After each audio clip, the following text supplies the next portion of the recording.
رسول اللہ صلی اللہ علیہ وسلم نے فرمایا، 3 گناہوں کی سزا مرنے سے پہلے ضرور ملتی ہے: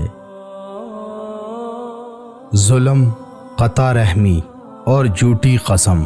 یہ 3 ایسے گناہ ہیں جن کی سزا موت آنے سے پہلے بھگتنا پڑے گی۔ رسول اللہ صلی اللہ علیہ وسلم نے فرمایا، وہ 2 گناہ جن سے گھر ویران ہو جاتے ہیں اور نسل منقطع ہو جاتی ہے، جھوٹی قسم اور قطع رحمی ہے۔